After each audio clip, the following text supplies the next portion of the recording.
Hello, everyone, and welcome to the Transgender Show. I'm your host, Emily. As always, I'm super excited to be here with you and excited to welcome in our guest tonight. We are talking to comedian Ren Q Dawe, comedian, activist, and the first trans comedian to perform in all 50 states with the historic Here to Pee tour, raising funds for LGBTQ plus nonprofits nationwide. Everybody, welcome to the show, Ren. Hi, y'all. Thanks so much for having me. So happy to be here. Yeah, it's wonderful to have you here. Thank you so much for reaching out and coming on. I'm really excited to uh, be able to talk to activists and comedians, people out there who are very much on the front lines, putting yourself out there and spreading the good word about the trans experience. And I think that comedy, I've talked to a couple people about that, comedy is one of the really great ways of breaking that ice and getting in. Let's kind of go down that tangent a little bit really quick before we get into the main set of questions. How have you found that? Is that what you've seen where comedy kind of makes it easier to enter into the deeper conversations, the conversations that are more meaningful and can get the idea across to folks? Oh, totally. I mean, I think that just humor is one of the most humanizing things that we can do with people, right? And as we're like actively trying to combat specifically billions of dollars of anti-trans propaganda to specifically dehumanize trans people, right? That like any element, any tactic to kind of rehumanize trans people in people's minds, I think is like the thing that we have to do. And I just think that it's so much harder to be cruel, frankly, or, be really, really aggressive perhaps with people that you want to be on the end of a joke with. That is like the swiftest form of allyship that we can make is like a very quick joke, right? Then suddenly puts you on the same line of understanding. Even if it's about something that is, in some ways meaningless, right? Even if it's just like, the funny thing about parallel lines, they got so much in common. It's a shame they're never going to meet. You know what I mean? Like suddenly, like you and I are on the same end of enjoying a math joke together. And that is just like the most, you know what I mean? Just even if it's like the smallest little common denominator, I think that it gives us that common denominator that we can understand something as being kind of the same. We can understand something as having a similar vibe of being funny, of being amusing, or being really outrageous, even right, perhaps, and or shocking. Like all of those things have a place in comedy, and I think that it also is just a really it's often done in person, right? Of like being able to experience kind of laughter with somebody in person. And it's kind of rare that I'm in a lot of other situations where I'm sitting down, standing up, whatever, having somebody kind of being willing to just listen, to what I have to say and vice versa, right? Especially when they're folks across the aisle. So it gives us kind of the excuse to actually have like a civil discussion. And it does so by making a lot of our points kind of go down with a spoonful of sugar. It's a lot easier to just be able to kind of like agree with something if you're like amused by it Hmm. versus if you're like deeply offended by it. And so I think it puts it in that context for people and makes it a lot easier. At least it has been in my experience. Nice. And how do you figure out and just sort of what is your approach in your comedy? Like how deep into some of the specifics of the trans experience do you go? And where do you find that kind of balance of like oversharing or going into things that aren't relatable versus things that people need to know about and finding that way to make it funny so that you bring them along with you? That's a great question. And I think that it really is just audience dependent, frankly. There are some straight rooms where I'm just like, I don't know if they would actually go for that joke. And it's usually not even so much about trans stuff as it is just kind of a gendered experience. I have a specific joke that basically compares, like, why do we have pre-lubed condoms but not pre-lubed tampons? Women and like femme people, like AFAB people, they love that joke, right? They can really get down on that joke. It's kind of rare that cis dudes really enjoy that joke. I think they find it amusing, but it's not necessarily going to hit as hard for them. And so I might kind of swap that joke out for something that might resonate with them a little bit more easily. But interestingly, kind of the trans stuff is almost across the board, I'd say, like pretty easily digestible for folks. And I think that I I really admire people that work as, like, clean, where they are not referencing sex, drugs, or, swear words, right? It makes your content a lot more family friendly, it makes you a lot more bookable, it makes you a lot more kind of commercially available, just via FCC standards. I also think that we're in a bit of a crux of this moment with that regarding trans content, because even if I'm talking about nothing sexual, I'm talking about nothing taboo at all, like literally just talking about me going to Whole Foods and buying a plant. The fact that it has a transness to it immediately makes it quote unquote blue content, which means that it's not clean, means that it's quite raunchy, or it is like, not suitable for all audiences, because transness is inherently sexualized and it's inherently taboo. And I don't think that that is actually true, but that is like the political moment that we find ourselves in.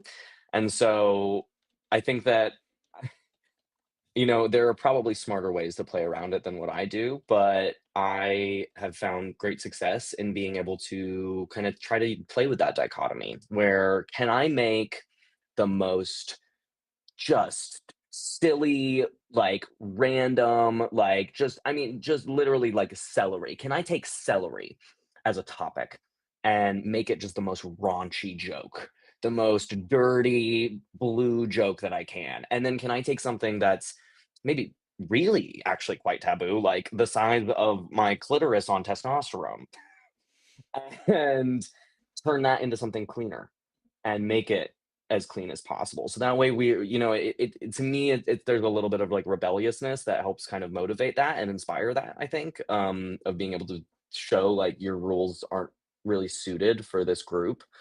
And I also think that it just kind of makes all of that a little bit more easily digestible in the set itself, right? Where it's like if we were just kind of like oohing and ahhing at this joke about celery, because it felt so taboo. And suddenly we're just kind of like giggling and lightly applauding for this joke about my genitals, which is arguably way dirtier, in a real way.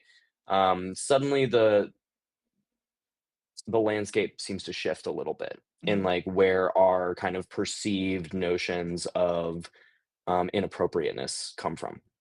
And so I think I know it's like a long answer to your question. I think that that's kind of how I try to approach it. And it's also just like, yeah, really every audience is different.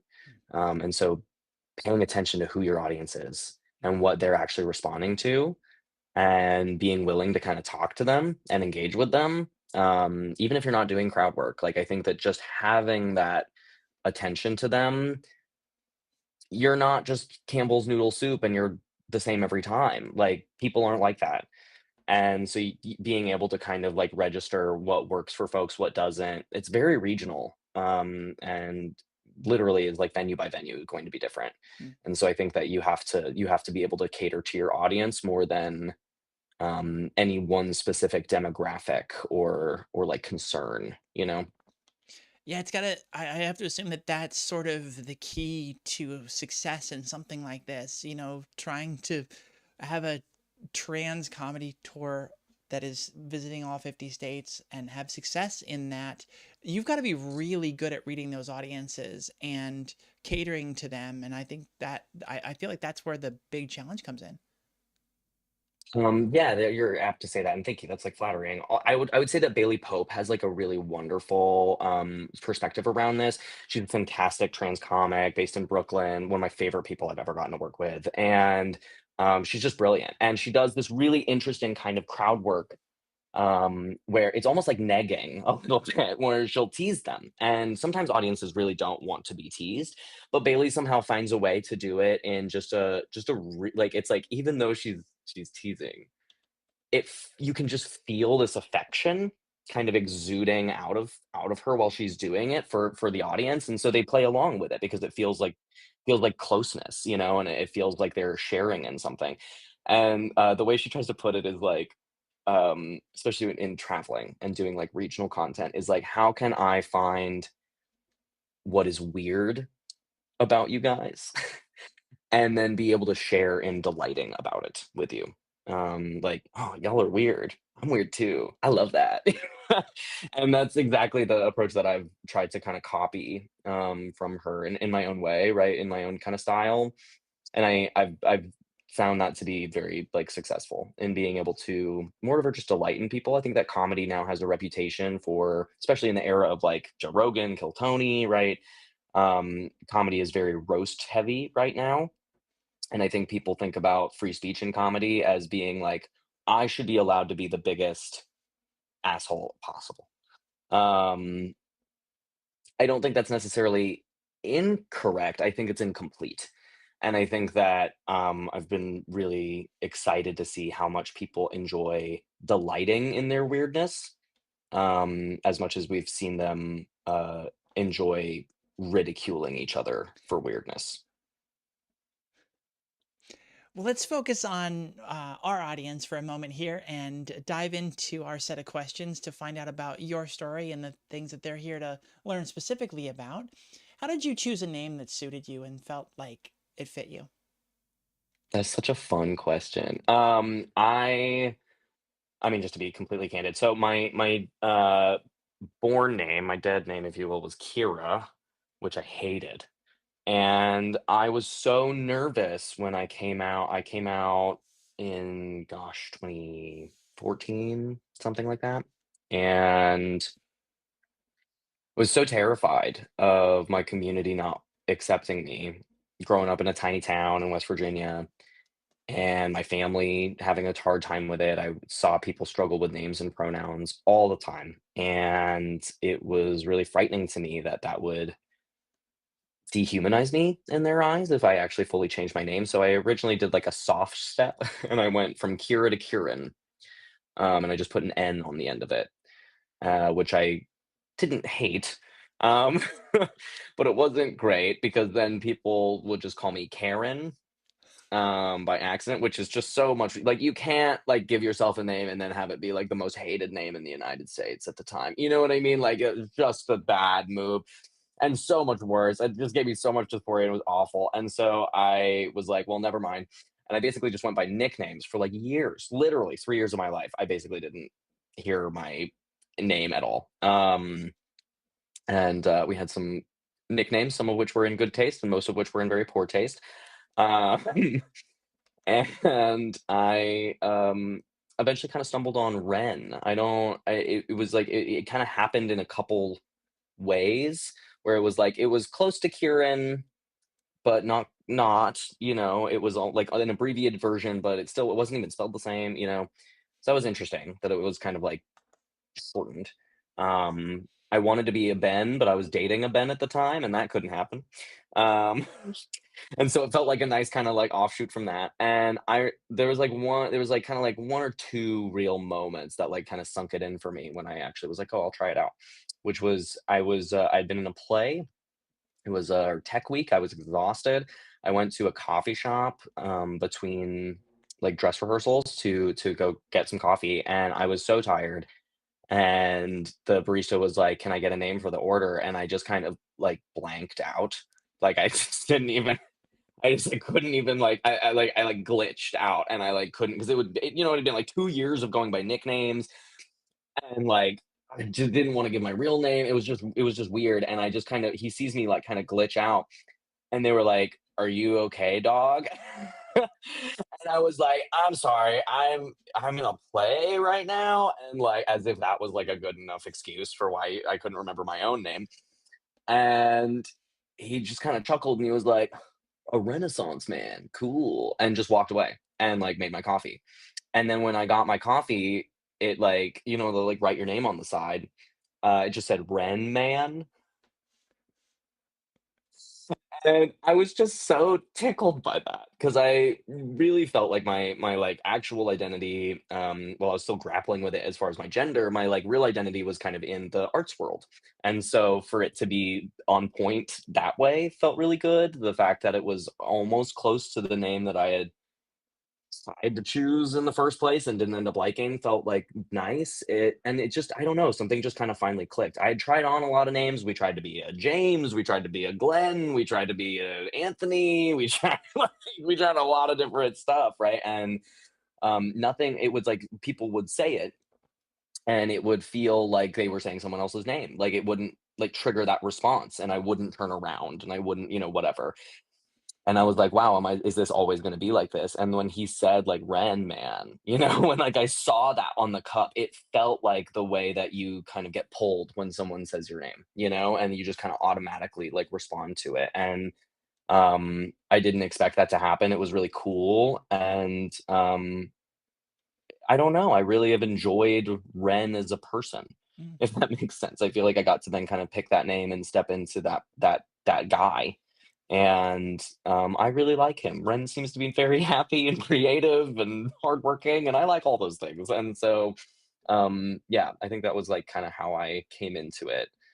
And it's very sweet too. I love getting like the people when you have to like hand over your ID and they're like, "Oh, what a unique name!" And I'm like, "Thanks, I picked it out myself." And they go, "Oh," because they think it's funny, and I go, "Oh," because it's polite. It's like nice to have like an easier name that is somehow still unique sounding, I guess, to people. So that's kind of my name process. Nice. And I do love that was sort of when people ask me how I got to my name, it's mostly process of elimination was what it was. And Hmm. you said you were dating a Ben at the time. That was one of the names you wanted to do. And that was sort of it for me is going through and being like, oh, I really like this name, but I've got two friends that are named that, and that's my aunt's name, and like all this is just like, you know, That's so um real. oh, my best friend's dog, and like, Mhm, so mhm, mhm, you and know, you're just like, "Michaela's a great name," except for that one person in the 7th grade that told me to go kill myself, so I named myself Michaela, That's so real. Yeah, process of elimination. That's a really good point. I hadn't really thought of it in those terms, but I think that's, like, a really accurate way like, kind of explain, like, how to actually find it. so you found your name after coming out in a way, and so what was that process for you? Where did you start to come out? What prompted that as well? Gosh, I mean, like, I guess it's like there's kinda like, when did you come out? When did you know? You know what I mean? Like, there's kinda like 2 in there. I think that, gosh, I came out, um, I guess I was just a kind of a fresh 18, really. I was already living on my own, and it just kinda got to a point of it being almost undeniable. I really was in denial for a long time. I had a lot of trans friends that were like, "Baby, are you trans?" And I was like, "I'm not trans, I just hate being a woman." Did you do what a lot of trans mask folks do and come out as lesbian first and then put the gender identity Oh, thing yeah, together? we flipped to every letter that we possibly could, right? And, like, it really was, it's interesting because I don't necessarily think this is the case for a lot of kids now that we have a much more separate understanding of, like, sexuality and gender. But for me, it really took realizing that I was, like, a gay guy, if that makes sense, to kind of realize that I was a guy. Um, and yeah, I everyone assumed I was a lesbian because I was very tomboy-esque, and we were quite butch. And I tried being a lesbian so hard, and I love women. Like I still love women, and like it just it would they just and literally every girlfriend I had was just like, stop trying to be my boyfriend. And I was like, "I don't know what you mean." Like just being me. Like, nope. Couldn't do it. That community was not very kind to me. I love lesbians, but, like, they just really could smell it on me. They were like, "You do not belong here." But I just very much wasn't straight. I knew that to be true, so I kinda went from, like, lesbian, and then I was bi, and then I had kinda, like, my femme phase where I was like, "You know what? Like, we're gonna shove all of that just as far down as we can, and we are just gonna be the girliest girl that you can possibly imagine." And I was miserable, and I almost killed myself. It was awful, and I tried to be, like, straight, and that was terrible. But I really liked men, and so that was, like, really confusing to be like, I, like, should be a lesbian, but I happen to like men a lot, and, like, I also really enjoyed dating women, but I didn't seem that women that enjoyed dating other women wanted to date me, and so that was a weird, that was, like, kind of a weird experience, of, like, not being both woman enough for straight men or for gay women, um, which was really, like, really just like just dysphoria creating, even though I like am not a girl. I like it was like I just this sense of like, why can't I do this? Like, why can't I be good at this? Like, it just feels impossible. Like, I'm trying my absolute hardest to fit into this role and to look the part and to sound the part and to like do the things that I presumed women were supposed to do in relationships or just kind of in public, and like was just failing all the time, Can I and can or I at least ask felt you that way, and at like that was like part of it. yeah. Can I ask you at this point here then we talked beforehand before the show about being an open book and even talked about some sexuality stuff. What has your experience been? You know, you said you didn't fit in with the lesbian crowd. They sort of smelled it on you, and you're like, then you don't belong here. What has it been as a gay man dating with the parts that you have? Yeah, I honestly, like, I know that this is not the case for all trans men, at all. I've heard a lot of really horrific stories from trans men in the gay community, and that is super true, and I just wanna validate that, but, like, for me, I have had nothing but a positive experience, really genuinely. I have been so lucky, and I have really gotten around, and people have just been incredibly lovely, and affirming, and affirming in ways that I didn't even know like one could be, if that makes sense. Like I was just like, but like I've had people just be so, forthright about like, oh, what is like a name that I can use for these parts for you, because I want to be able to compliment your parts, and like they're worthy of being complimented. So like how can I do that in a way that feels good? And I'm like, oh, that's way more in depth than I have ever actually thought about that question. Like, and so that's just really nice. And I've gotten that more from like cis gay men than kind of anything. And like for a while it was very confusing to be attracted really to gay men. I really like even when I was like a girl, right? Like I just was like, why do I want to sleep with these gay men? What is wrong with me? Like psychologically that I want to what like turn these gay men, but like I don't want to turn these gay men straight. Like I just want to be a gay man. And like that's really kind of what it came down to. And just the deep affirmation that came from like, having hookups with gay guys and having them be like, I usually don't like women, but I really like you. Like, that like that just like felt so satisfying in like a real way. And like yeah, I would say that for me it is a little bit different because I'm verse, I'm a switch, and so I'm happy to kind of play many a role sexually for people, and I'm also just very bi, right? So I'd say that like almost like kind of gender identity is gay guy, but like in practice, I'm just kind of everybody's fair game, right? Mhm. And so I think that it really just now for me is kind of like person by person, part by part, partner by partner, of just like what feels good. And I think that when I first was becoming more sexually active, I really thought that sex was like, there is something that must go into a hole, and that is sex. And that's just not actually true. Like I think that there's a lot of different ways to be sexual with people, and it doesn't actually always like it doesn't look like that a lot of the time. And that I've had some of the more like kind of profound and intimate experiences in like not penetrative capacities.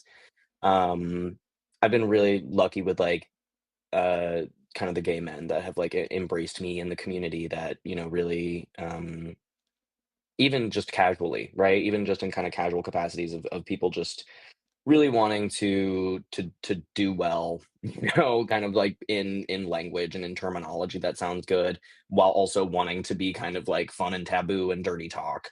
I think that that's really lovely. Like that kind of nice balance is there. I think that there is a casualness to sex that gay guys tend to have that is not necessarily good for all people. It was really healthy for me Hmm.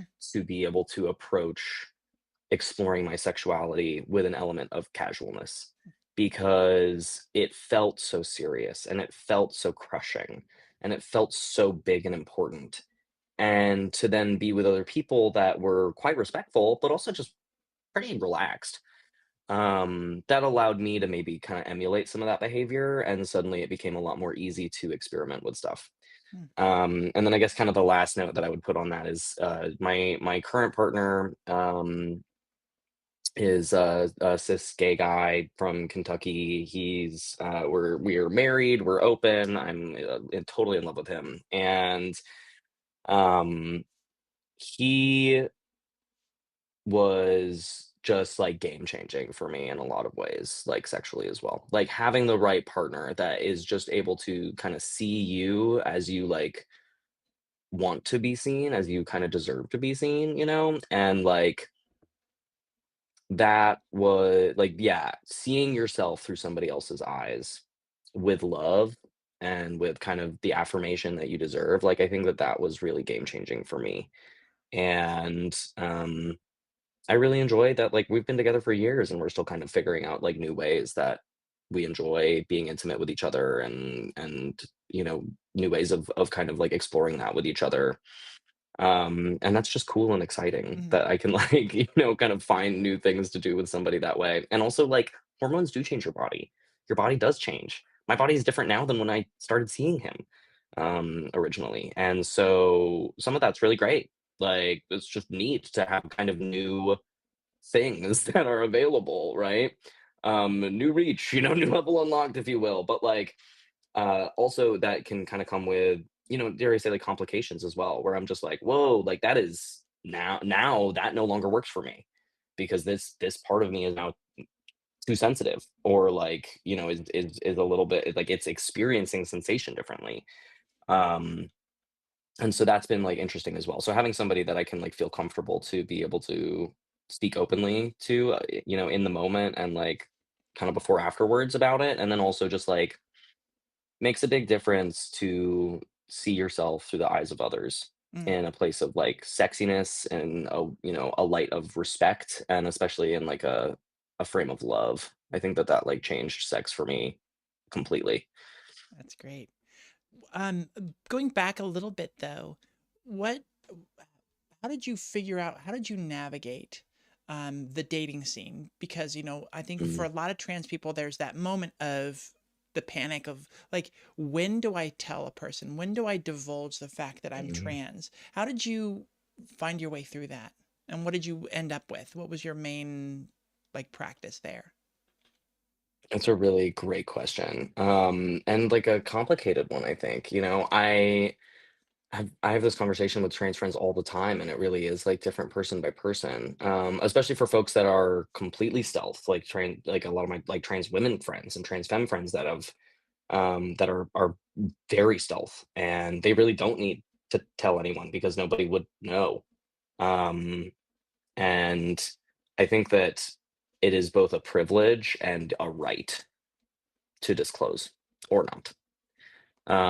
It is like your choice. It is your privilege. It is your right to choose to disclose when or if, and I don't necessarily have that same privilege. My genitals are the genitals I was born with. I've had top surgery, and so I can pass at the gym, and that's about. But anything lower than that, and it's pretty apparent.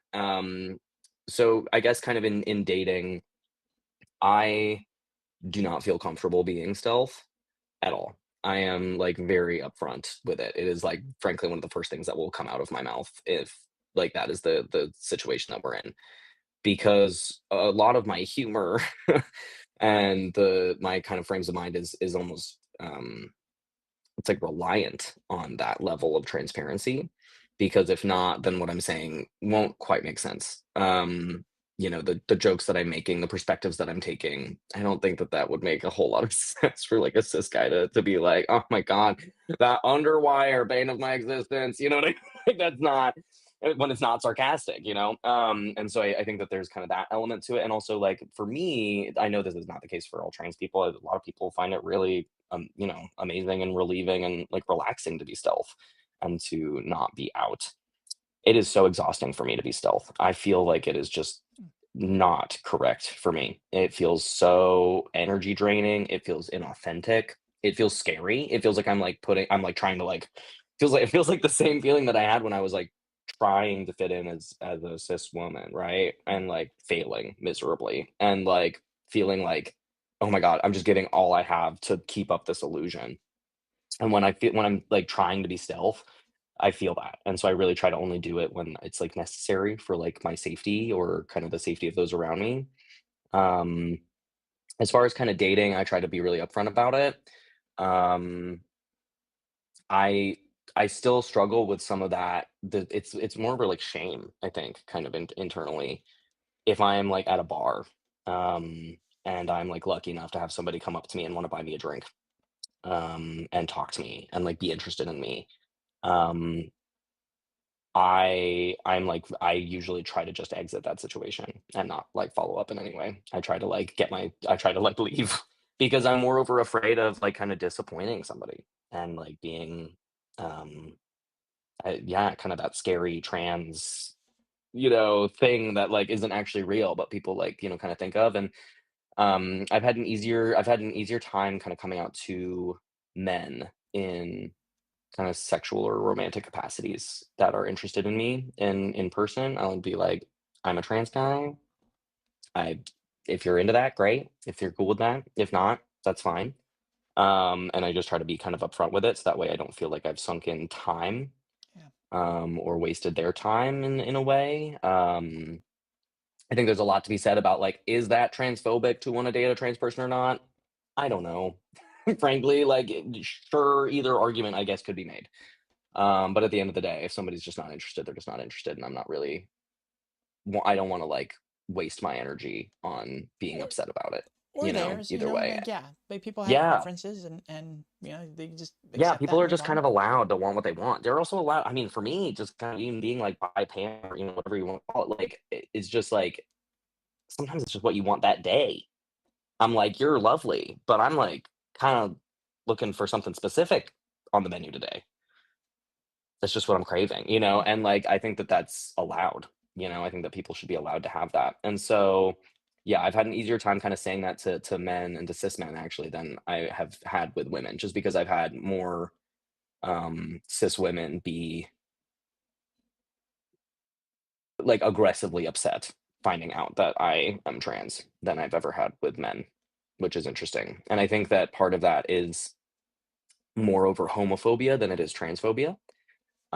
Because with men, when they're looking at me and they're trying to like go be with a man, that isn't necessarily they aren't phased by this concept of like, oh, the gender is questionable, in this context. I didn't expect that.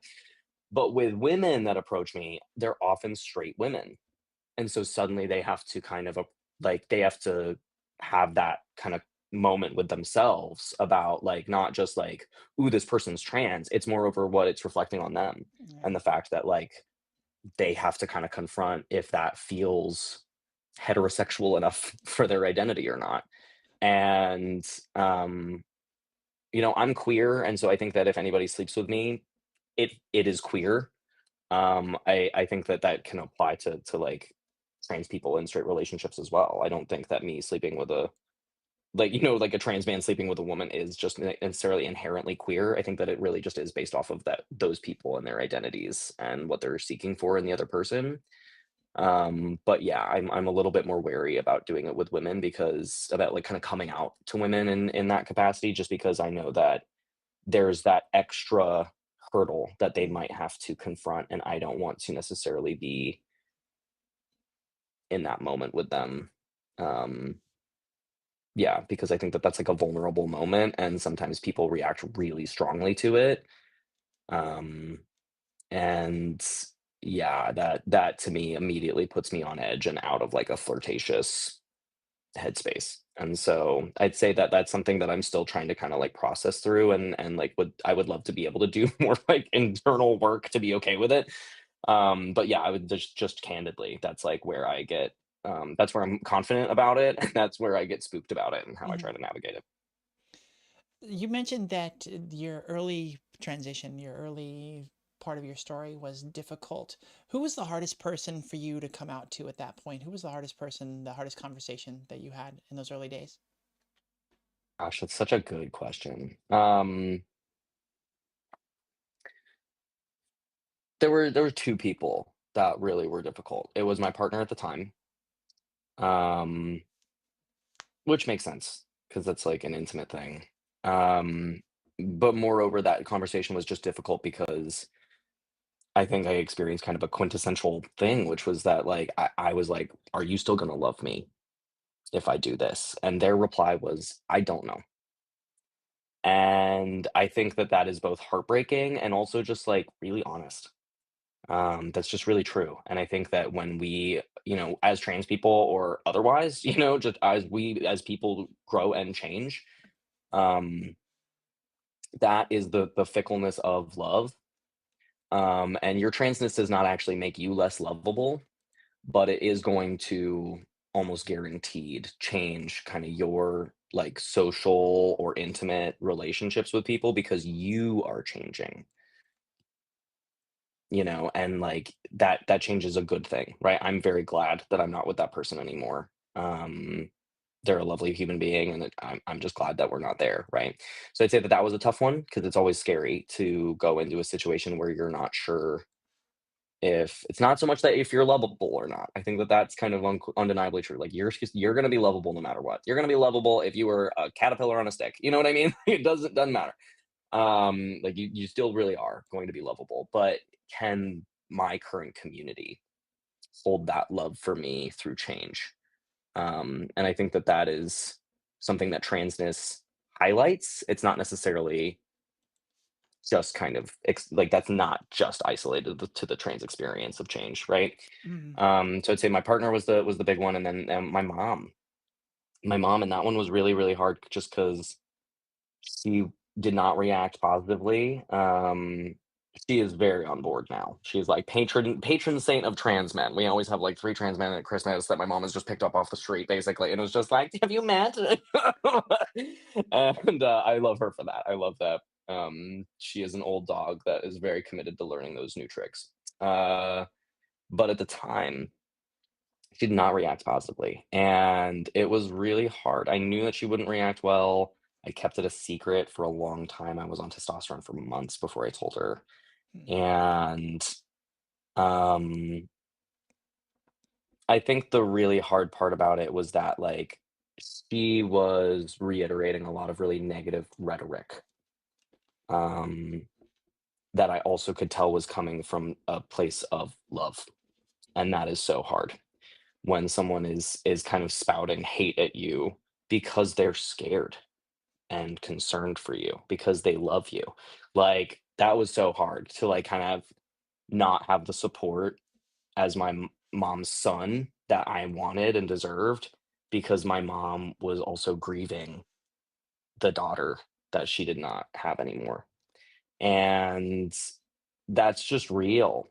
Like, that is just a real piece of the process. And I wish that we actually had a little bit more, as much as obviously my mom could have handled that better. Like, that's undeniably true, right? That being said, I also wish that I was more prepared when I'd come out to realize that I was dealing with grief and not hate, because I think that would have given me a little bit more compassion and given me a little bit more of direction on how to handle it because I can look back now and see that, like, a lot of those hurtful things were said out of care because she was just so scared that I was gonna go get murdered or that, I wouldn't be able to be employed or, like, just a lot of, like, pretty reasonable concerns, actually. Um, and I took that as just hate and not actually the kind of miscommunicated or misguided form of care that it was. mm, And once we got to that point of being able to, like, I could see the intention and she could see my joy, we were able to actually process through that grief. And I think that there's a lot of parents that deserve to have grief around this. Um, and we aren't great at holding space for that because we ourselves are grieving and changing and transitioning and struggling and just trying to stay alive. And so, like, yeah, I think that, like, totally. Like, is it easy to be a parent of a trans kid? Like, as easy as it is to be a parent to any other kid. Um, is it also okay for people to grieve the loss of something as they are also gaining a new unfamiliar thing? I think that that is also appropriate, and, like, holding space for that has been helpful for me to repair my relationships with my family, and I'm glad for that. So, say that those were probably the 2 hardest ones. okay. And then on the flip side of that, did you have anybody that supported you in a way that surprised you? Oh, totally. Great question. Love that. Yeah, I was a whitewater raft guide for years, for gosh, like 10 years. And like it's kind of like being in a frat that are like frat dudes that just really like nature, you know? And lot of kind of just casual homophobia. It's very similar to being on like a team sport, where you just kind of hear stuff get thrown around. And so I was very anxious about coming out to them, and I wasn't actually intending to come out to them. I was intending to finish the season and move away and never have to talk to them about it at all. And I was featured on a cool thing with NPR, which is called "The Struggle to Stay," and it was about you know kind of people being interviewed about like their struggle to stay or leave West Virginia, which is where I'm from, and uh, they bumped my and, like, I was very candid in it too as, like, a fresh trans guy. That was, like, part of the reason I was kind of selected for it. It was, like, a trans voice in Appalachia, and it was supposed to air in November, way past after the season had the rafting season had ended, and they bumped it up to air in the very middle of summer, and I get a call, and they're like, "Hey, so that thing that's supposed to air in 3 months, we're actually putting it on the radio tomorrow." And I was like, great. We're just gonna get outed by the literally NPR.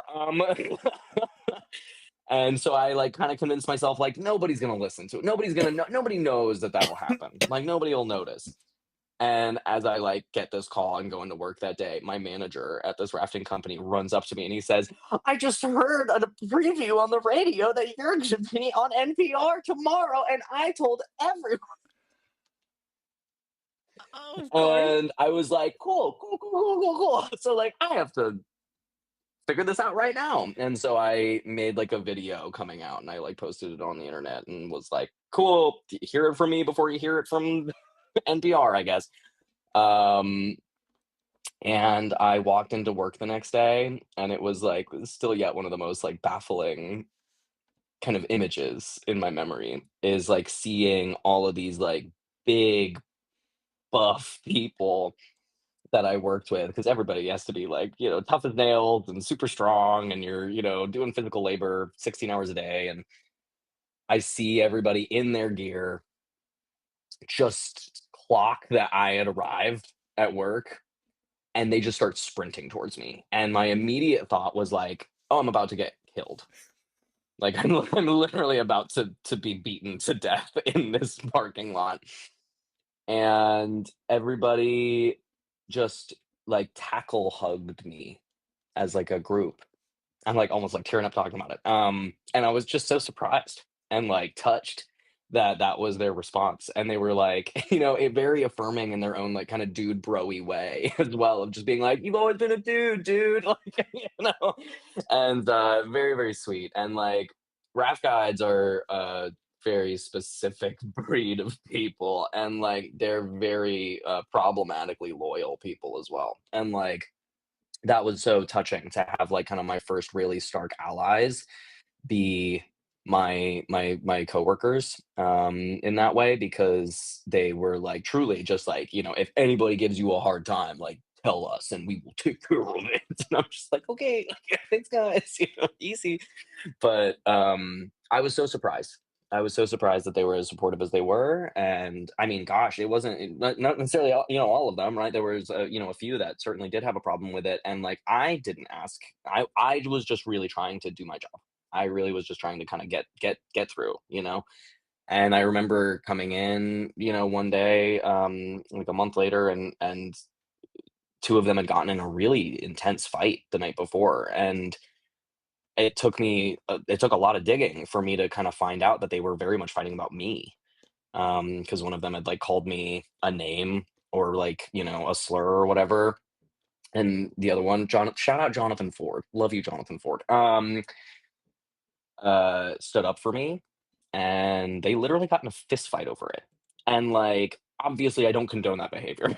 I didn't want that to and I wish that John Ford did not have to get into a fist fight about me being trans, but at the same time, I was so touched I was just so touched that, like, someone would not just say something, but would, like, really, like, go to bat for me like that.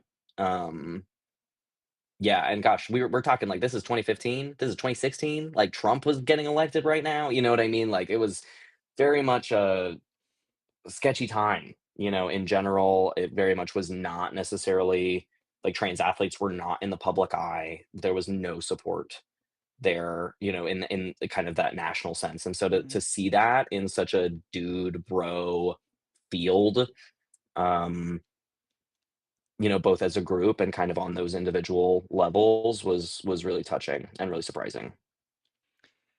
I like to jump to like just sort of the heavier topic in the transition journey here for a second.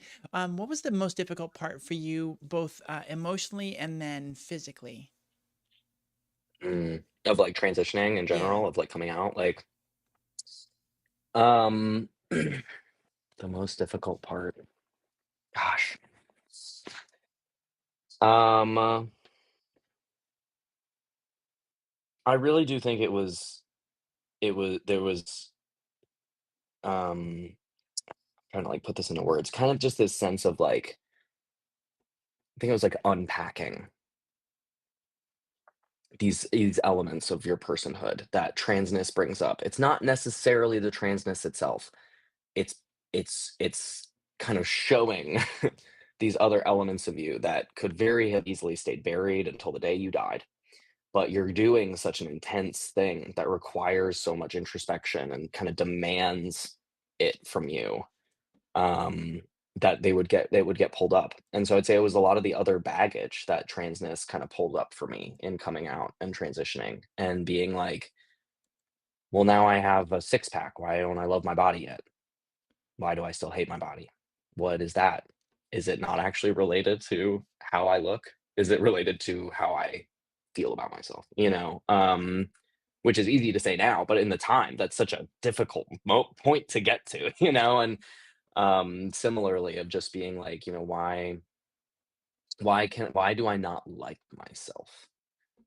What is it about me that I don't like? What is wrong with me? Why am I like this? Like, why? And like realizing, especially after getting to a point where I enjoyed my gender, that all of these other things that I thought was maybe just because trans, actually turned out to be other stuff, and having to kind of wade through that of being like, oh wow, I've been holding on to this resentment my whole life, and that's making me act really negatively to people that I love, and I don't like that. I don't want to be that person. I don't know if I ever would have come to that if I didn't have to kind of really address it through like looking for solutions in my transness, if that makes sense. And like, I don't think I could have gotten there either had I been still yet so deeply uncomfortable in just the day to day inhabiting of my own body. Hmm. Um, so I'd say it was probably those things that was like the most difficult. It was certainly, actually, I take that back. The real physical, the most difficult thing that was like absolutely the most. I worked in food service forever. I was in a kitchen in Jefferson, West Virginia that had no AC in like the middle of summer, and I was binding and like working a double shift in a hot kitchen with a binder on in like the sweltery heat, like with people actively misgendering you left and right. Like that was just so viscerally painful to do. It was just so exhausting. And is still, yeah, one of the things that I think about when I'm like just so deeply grateful for having had top surgery, is the physical relief of not being in a binder, the physical relief of not having to be concerned about the way my chest looks when I'm working with a client or I'm working with, I'm like actively selling a an item to somebody or I'm actively trying to have like a professional engagement. I think that there's like a social and intimate level that is still yet harder to get to with that sometimes because you want to look nice, and looking nice is kind of like subjective and it's like changes and it, might be different day to day, right? But there's a professional discomfort of like kind of that transness that I think like my transition really brought up for me. Mm. Um, Well, especially and like yeah. you're in a situation like that where you've got the binder on and you're doing your darndest to blend in and hide that part of you, and yet you're still being misgendered. I think that that's got to be, you're sweating under this binder and it's just crazy for Yeah, you, you're like, and "I yet can't breathe, I'm sweaty, I'm disgusting." I'm going through so much physical discomfort just to try to appease whatever image you think you should be seeing, and it's not even working. Like, I just like, ugh, like, it was just yeah, that was very disheartening. And I'm very glad to, no longer work in food service. I'm very glad to no longer have things on my chest that I need to bind. I'm, very, very glad to, not necessarily be working in a customer service capacity like that anymore. Um, and so, yeah, I'd say that those were, probably some of the toughest things.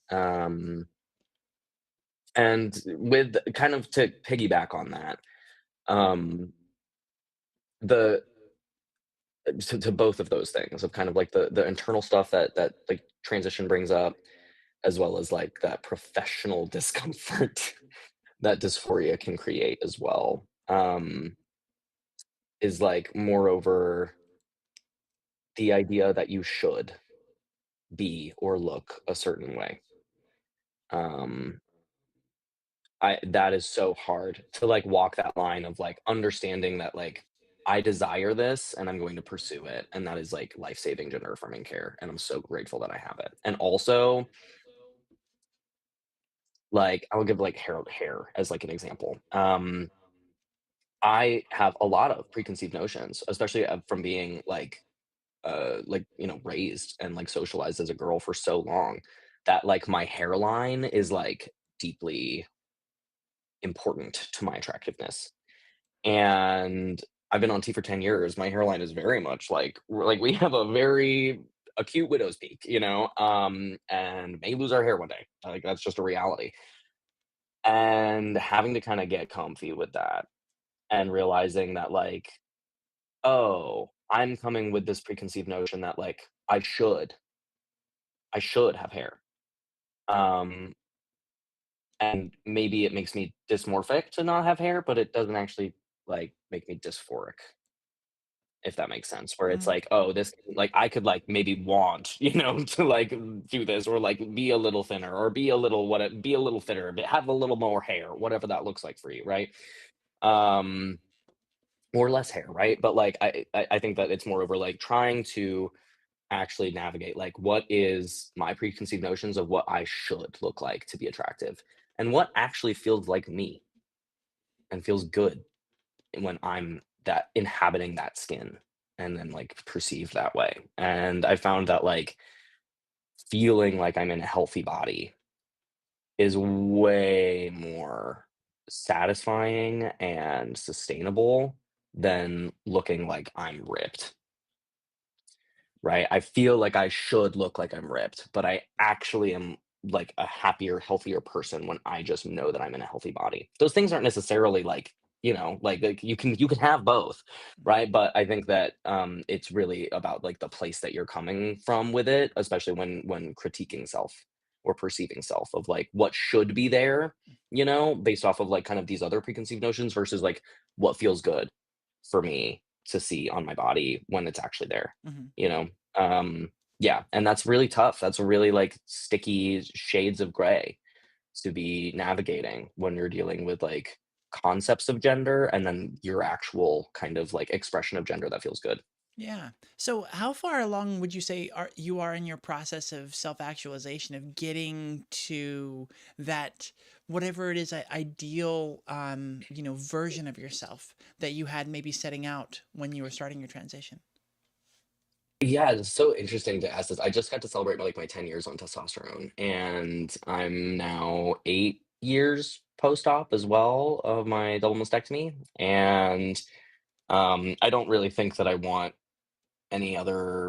Like I don't think that I want, bottom surgery. I'm not necessarily ruling it out, but it's not really a desire that I've had. And I don't think that there's any like kind of further. I used to really look at the like top surgery as like kind of like, ooh, once I get that, man, like that's it, you know. And like in some ways I was correct. Like that was really the last thing that I kind of wanted. And I'm so glad I got it. And I feel like kind of since then, I was like, cool, that was it. Like now I am me. I'm like I'm very happy to still be on testosterone. It's not necessarily something that I would like to. I know a lot of people don't want to be on a, like a hormone therapy for the rest of their life.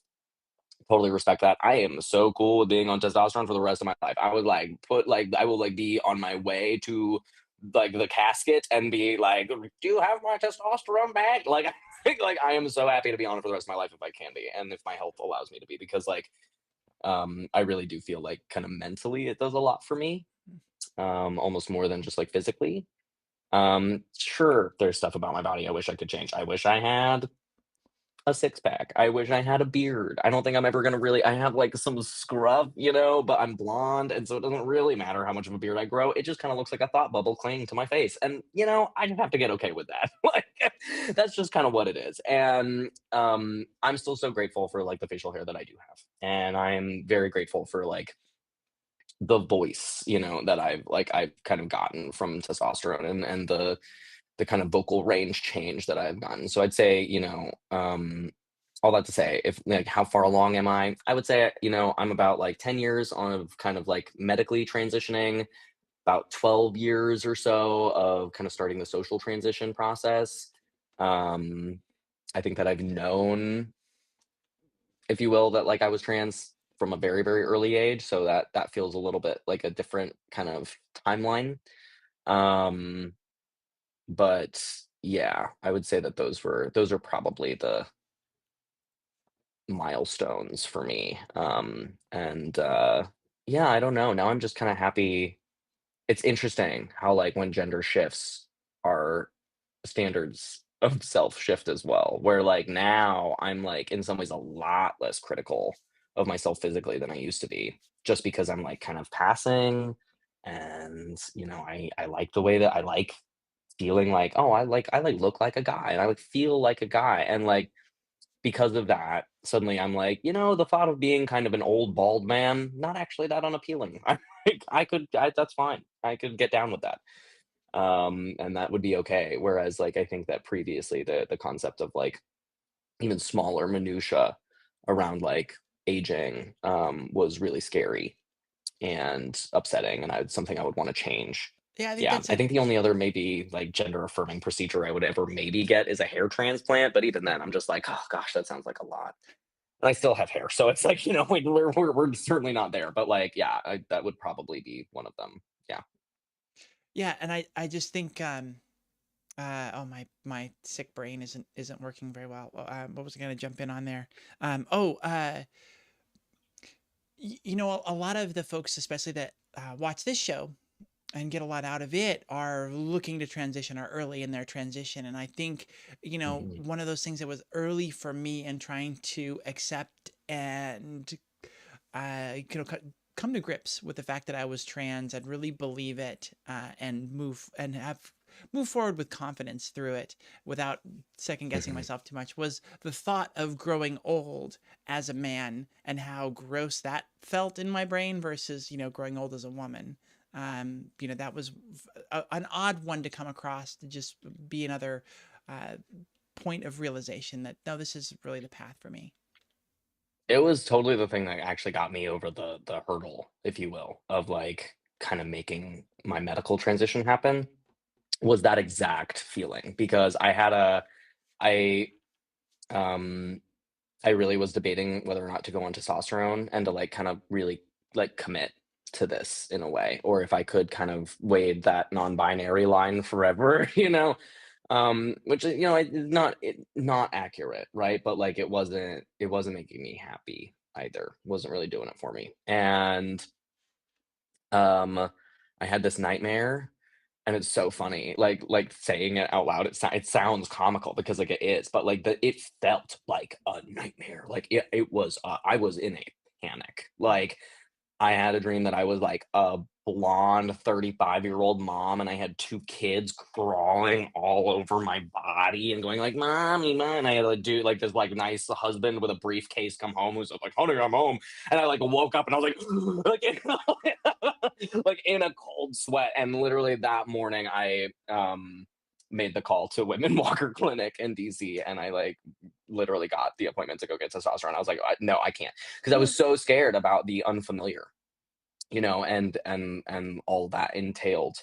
Like, is it worth it? Is this gonna make me happy? Am I gonna regret this? Right? I was really scared about it, and realizing that I was so much more afraid of staying the same Mm, than I was of change and all the uncertainty that that brought.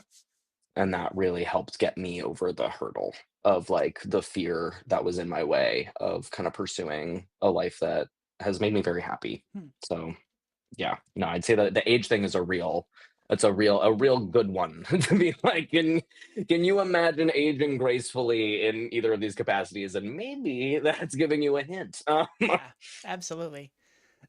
So as we sort of wrap this portion up here, I like to close with three really kind of fun and deep questions. What is there anything that you feel you've been able to accomplish because of the fact that you're trans? Oh yeah, I mean a lot, but certainly the most palpable one right now is the Here to Be tour, which is like an all trans comedy tour, right? And both the tour itself and I think kind of the actualization of that, of getting to um, accomplish the amount of travel and meet the amount of people that I've been able to meet, and um, be able to kind of bring a little bit of hope. I think to some folks. I think that that is like a real accomplishment that I'm really proud of, and the only reason I've been able to do that is because of my transness and is because of the trans community.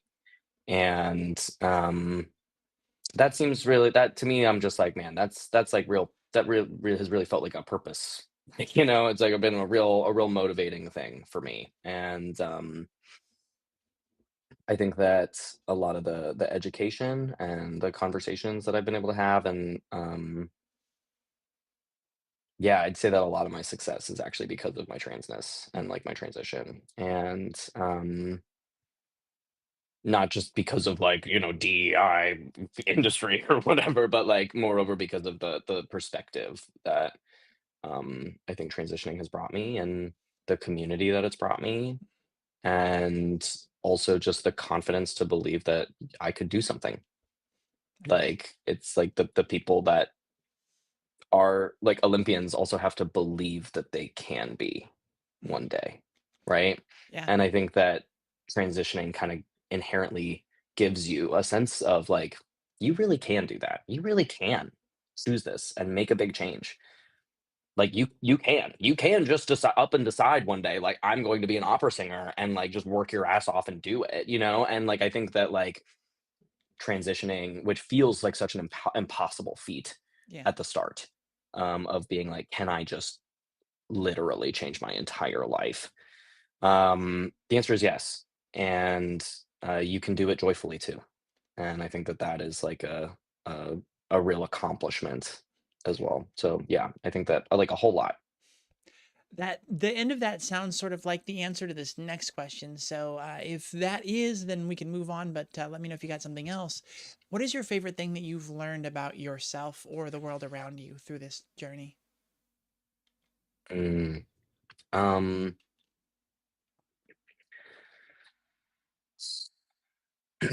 I have learned that there's just way more love in the world than I ever thought like possible. And I am capable of holding so much more love in my heart than I ever thought possible for like way more people and way more deep capacities. And that has really helped me like better learn how to love myself. Like learning how to love myself has helped me love other people, and loving other people has helped me learn how to love myself. And in a world that I thought was very fraught with just fear and hate at the beginning of this transition, I now realize is just a world that is yet like waiting to alchemize that into a place of like love and understanding Mm. and compassion. I really do think that it's like capable of getting there for all of us. I really do think that like all of us have the capacity to love deeply. And it's moreover like, are you in an environment where it's safe to do that? Are you in an environment where it's conducive or advantageous to do that? And if the answer is like no, then like suddenly I feel like I'm able to have a little bit more compassion for folks that I used to be a lot more critical and hateful towards, because now I can see that like, wow, you might just not be actually given the opportunities or the resources to express the love that I know that you can as like a human. Hmm. And so yeah, I'd say that I think I really do think that the world is a lot more loving of a place, and it's a lot easier to see that when I'm not busy trying to tear myself apart.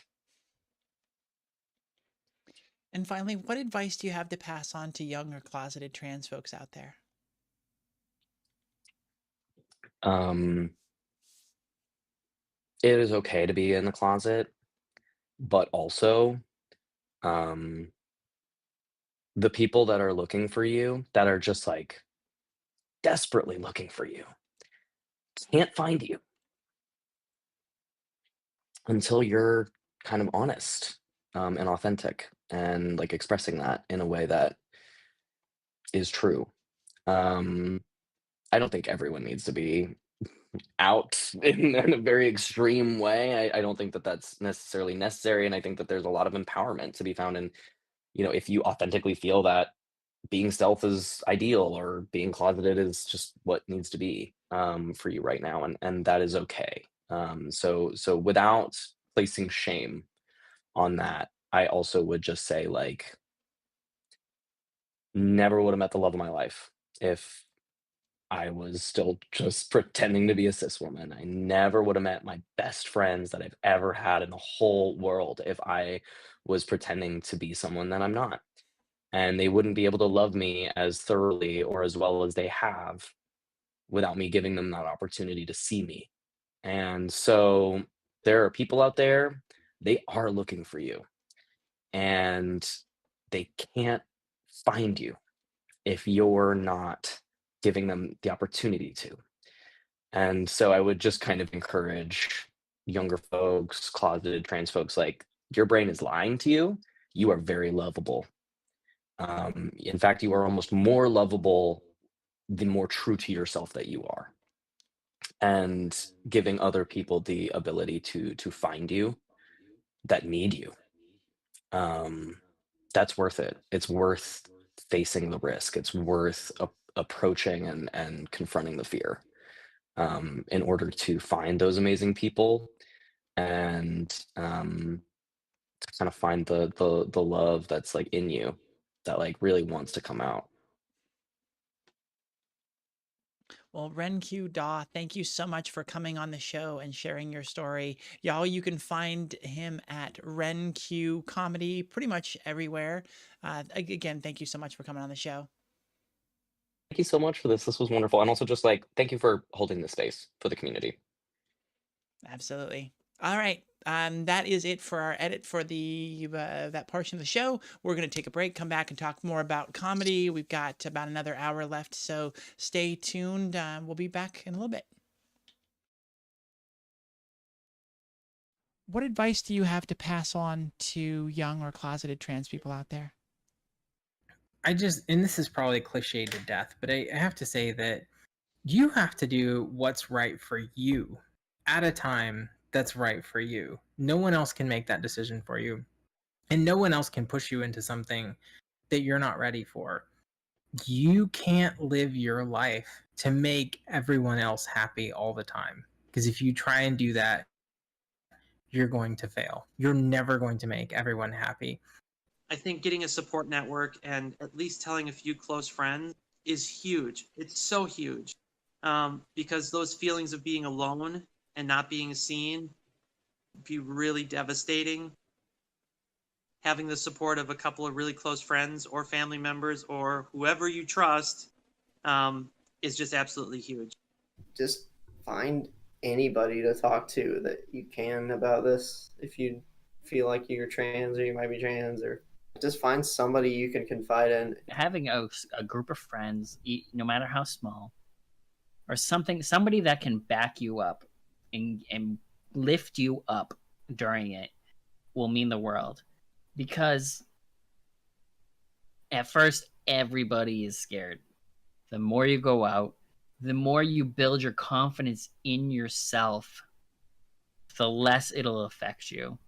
Everybody feels it and will continue to feel it. And it's just whether or not you let it overtake you and control you, or you let it go past. Almost every relationship has grown deeper as a result of sharing this deeper part of myself. So I think there's something to finding your community to get to expand with and reinforce, but I think it then amplifies into almost every other relationship you can have. I think that there's a struggle to transition the right way. Everyone's going to transition on a different timeline, in different order of operations, and as long as it happens how they want it to happen, that's a valid transition. And not transition is valid. I do struggle with this. I should follow my own advice. Don't focus on like regretting things, like not ever, like not starting early enough or anything like that, because then you'll just go through a loop and just constantly think about it, and it's not something you can change. I didn't take anything for granted. Every positive change, even most of the time, I swear it was just a placebo where I noticed some growth in places that I wanted growth, or I would notice like really subtle things. I swear every single day for that first year. And those are I looked at the victories more than I looked at anything else. And I think that's super important during the first year. So much of transitioning is was just waiting on something. You know, waiting for things to happen in your body, waiting for things to happen in your brain, waiting for surgeries, waiting for name changes. Be patient, because what's waiting for you at the end is so worth everything that you felt, all the hurt that you felt, all the anguish that you felt, all the anxiety. It just makes everything so much better. I can't describe the feeling of waking up and getting to be me, this person that I've wanted to be my entire life, this person that I've known I was my entire life. It just makes everything so worth it. I would go back and say, look, you're going to go through a lot of crap and it's going to be hard, but it's going to make you a better person to go through it, and you'll be fine. Just know you'll be fine. Like, that's the main point they want to make. You have to be you. You can't hide who you are. You have to be you. And I know that it's going to be scary and you're going to get bullied a lot. So be you, but do it in a safe way. Like, don't ever put yourself in danger. But also, don't cower down because it's going to be hard. Because life is hard. It is scary, but hopefully it's worth it. And most of the time it is worth it to truly be you, whatever form that looks like. You know, I've always been happy, but I didn't know, and I didn't know peace and joy the way that I know it now. And it was a bit of a struggle at first, but I would do it a million times over. And one of the things that I say often in my lives is, do it scared. Yeah, it's scary. Then do it scared. Whatever you choose to do, whether it's come out or not come out, transition or not transition, start hormones, have surgery, any and all of it, is whatever you do it for you. Do it for you and you alone. Don't do it for anybody else. Don't do it because your friends are doing it, or don't not do it because your parents said no, or whatever you do it for you. Because in the end, the person you're most accountable to in this life is yourself. Mm-hmm. And whatever you're comfortable with, like even if you're trans and you know it, but you're legitimately fine with not doing anything about it, do that for you, and that's okay. There's no wrong way to be trans. Just be you. The only person you're ever answerable to at the end of the life is yourself. Your journey is your own. No one can tell you how to transition. No one can tell you what it's supposed to look like, because we're all different. I had moments coming out that I did it on other people's timeline because they asked me to, and were I to do it again, I wouldn't do that. It's something that's very personal. Either you might not want to come out, or you might want to come out, and people are stopping you. And I think it's a very personal thing, and so making sure that's on your timeline is important.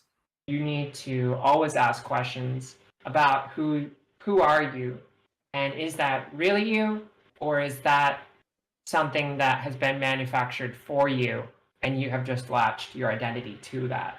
Love yourself. Love who you know that you truly are. And when you do, you will inspire and compel other people to love you as well. Give yourself room, imagine yourself as that seed, and that all the energy, all the life, all the creativity, all that you could ever imagine is already there. It's already inside of that seed, and all the nourishment is already up inside of that seed. Now, the soil you choose to plant yourself in, all right, the sun that you choose to receive, how many times you choose to water yourself, who you let water you, that is totally up to you, and you have autonomy no matter what situation you're in, right? Know that how you choose to love yourself in your mind and your sacred space is the most important, and no one can take that away from you, even if you have to fake it until you make it for right now. Constantly remind yourself that you're valid, you're gonna be okay, and it doesn't matter what anybody else says. It's your life, and you only get one. Being that you only have the one, wouldn't you rather have lived it to the best of your abilities and as yourself, with a modicum, hopefully, of happiness? You don't have to do this alone, but if you feel like it's something that you need to do, then do it. There's people that will be here to catch you. There are a lot of us out there. We are everywhere. And so you are not alone. All right. Oh, I think we nailed it right at the end of the video. That's perfect. I think that's right at like 8 minutes and 25 seconds or something, whatever. Hi, everybody, and welcome back to the Transgender Show. I'm going to hit start recording here to make sure I've got it going on my end. Let's bring our guest, Ren, back in. Hi, Ren. Hello. Hello. Thank you so much again for coming on the show and hanging out and jumping into the second portion. This is where we'll get to plug all the great things that you're working on and talk about comedy and any of the other things that you want to talk about, your advocacy and activism, things like that. Let's see, where do I want to start? Do you have a specific place you want to start? Anything you want to start with? Gosh. I mean, I guess, I'll just kind of give like a quick overview of like what we're doing. Yeah, what are you doing? In case you have not heard the word on the street, me literally screaming from rooftops for a year and a half about this project. The Here to Be tour is an all trans comedy protest tour. We're going to all 50 states. We are highlighting lineups of all trans folks, gender nonconforming folks, non-binary folks, and a lot of like kind of like drag artists as well. So kind of anybody that is affected by like anti, gender diversity like legislation. And this is the first time that we've ever heard of a queer person actually performing in all 50 states. We don't have any documented out person that has done it, and certainly nobody that's done it for charity. And that's a big part of the show, is that every show we partner with a local nonprofit that's doing, work for the LGBTQ community, usually kind of direct service work for the trans community, or legislative and advocacy work on kind of the statewide level. And we donate 50% of our proceeds to those organizations to try to kind of give back to the community, especially during a time that a lot of their funding is actively being slashed, since we've cut pretty much all DEI federal funds, as well as a lot of kind of direct service aid funds that a lot of those organizations rely on as well federally. So it is a big old project. It has been a huge labor of love. It's very much like a historic tour in a lot of ways, and we've faced a lot of struggles, if you will, of just like censorship and not being able to kind of promote online. But even with that, we've been selling out shows all over the country. We've featured over 100 queer and trans performers, and we've raised almost $30,000 for LGBTQ nonprofits. So yeah, that's like kind of the overview of what we've been doing. And we are in our final 10 states. We just hit our 42nd state yesterday in Texas, and we are heading to Alabama here in 2 days. And we're knocking off kind of the last 8 states in the South, and then we fly to Alaska and Hawaii, and that makes all 50. Wow. And you've already raised over $30,000. How does that feel as someone that has been doing comedy for a while to be raising that much money with comedy? It seems like it's a struggle out there to make any kind of money with this. Yeah, comedy is not a industry you should be in for money, right? Like because you won't make any. But I think that it's been really exciting to know that that's possible. We still pay our performers, so that's been like kind of a cool part of this too, is that we still compensate all of our talent, as well as like try to kind of raise this money for nonprofits. I am the only volunteer of the show, so I kind of like do the organizing and like the promoting and performing, and I wanted to do that out of a place of service to the community and for our country, and I'm like glad for that. And that's kind of made a lot of that like fundraising element possible. But also it's just been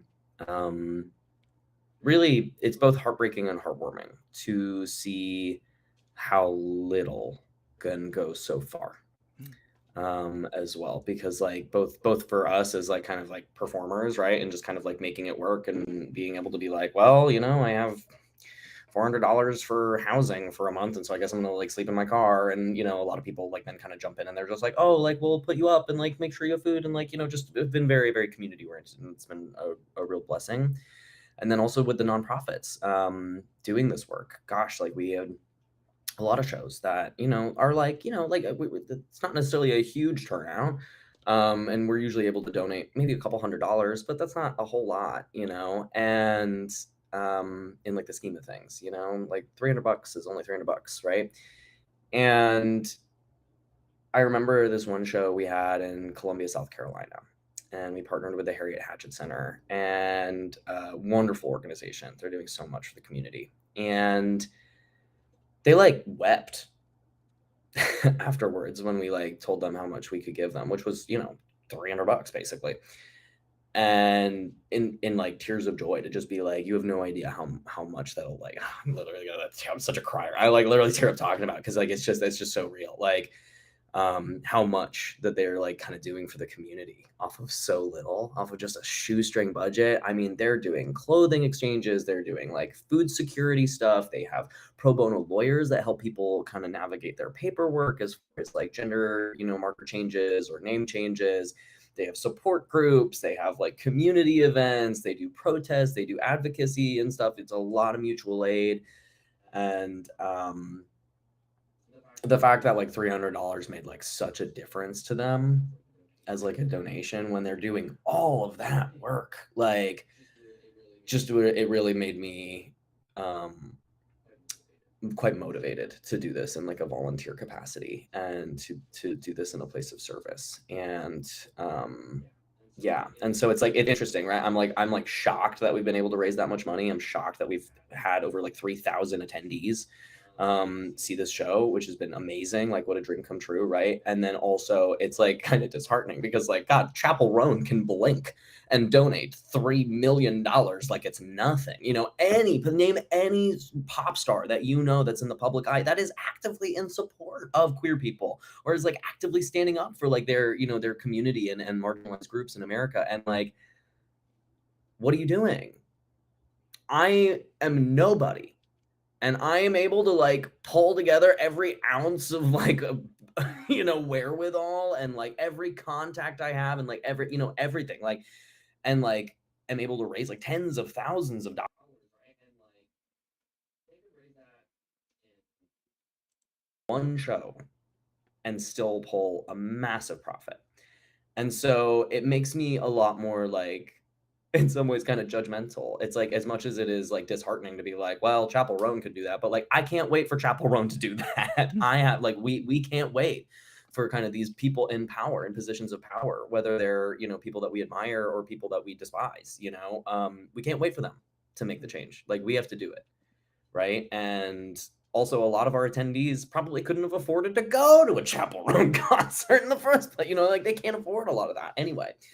And so I think that that's been a part of it. So it's like, it's both like a point of pride, and has also kind of made me look at kind of art and activism a little bit differently, in that like, this was a tremendous amount of labor and we had very few resources to do it, and we pulled it off.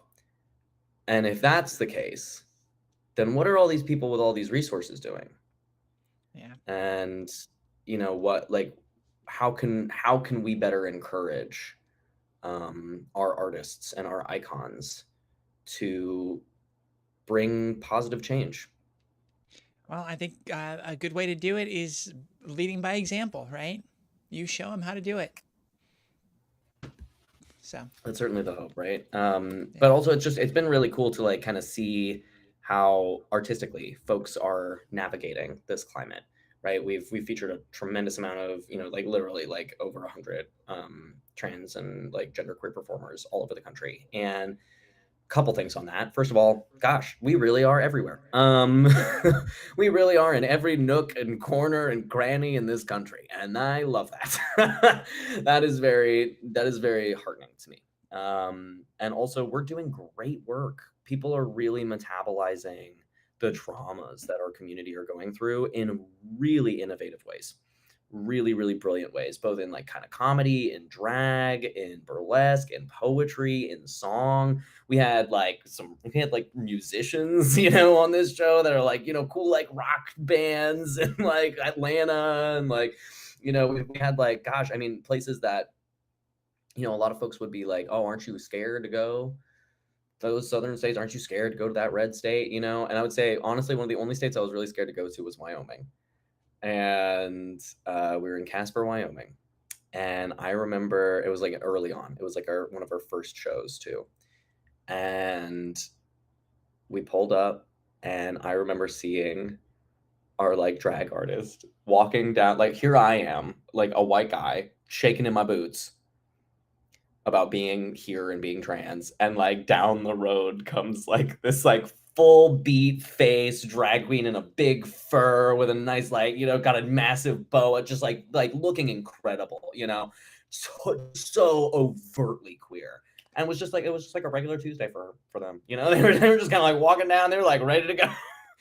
And like downtown Casper, and I was just like, wow, we really are everywhere, you know, and we are just kind of living outwardly and authentically everywhere too. And that gave me the courage as well of like kind of this element of like, we belong here, you know, we were like, we belong everywhere we go.